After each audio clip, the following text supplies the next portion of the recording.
1400 বছর আগে আরবের মরুভূমিতে একজন মানুষ এমন কিছু অভ্যাস অনুসরণ করতেন যা আজকের আধুনিক বিজ্ঞানও সমর্থন করছে।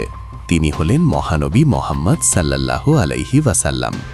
চলুন জেনে নিই তার 9টি অভ্যাস যা আজ বিজ্ঞানসম্মতভাবে প্রমাণিত। 1. ডান কাতে ঘুমানো। গবেষণায় দেখা গেছে ডান পাশে ঘুমালে হৃদযন্ত্রের উপর চাপ কম পড়ে এবং হজম প্রক্রিয়া ভালো থাকে। 2.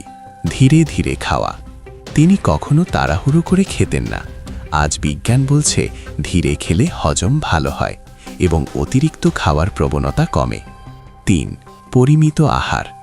তিনি বলতেন পেটের 1/3 খাবার, 1/3 পানি আর 1/3 খালি রাখা উচিত।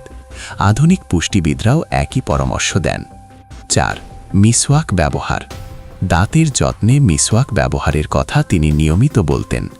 আজ গবেষণায় প্রমাণিত এটি মুখের ব্যাকটেরিয়া কমাতে সাহায্য করে। 5. রোজা রাখা। ইন্টারমিটেন্ট ফাস্টিং আজ বিশ্বজুড়ে জনপ্রিয়, অথচ রোজার শিক্ষা এসেছে বহু আগেই। 6. সকালে তাড়াতাড়ি ঘুম থেকে ওঠা। ভোরের নির্মল বাতাস ও সকালের রুটিন মানসিক ও শারীরিক স্বাস্থ্যের জন্য অত্যন্ত উপকারী। 7. হাত ধোয়া। খাওয়ার আগে ও পরে হাত ধোয়ার অভ্যাস আজকের স্বাস্থ্যবিজ্ঞানের অন্যতম প্রধান নির্দেশনা। 8. কালোজিরা গ্রহণ। তিনি কালোজিরাকে রোগের ওষুধ বলেছেন। আধুনিক গবেষণায়ও এর নানা উপকারিতা পাওয়া গেছে।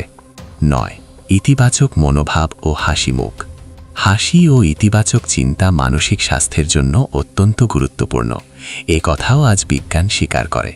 1400 বছর আগের এই অভ্যাসগুলো প্রমাণ করে সুন্নাহ শুধু আধ্যাত্মিক নয়, বরং জীবনযাপনের এক পরিপূর্ণ বিজ্ঞানসম্মত দিক নির্দেশনা। আপনি এই অভ্যাসগুলোর কোনটি ইতিমধ্যে অনুসরণ করছেন?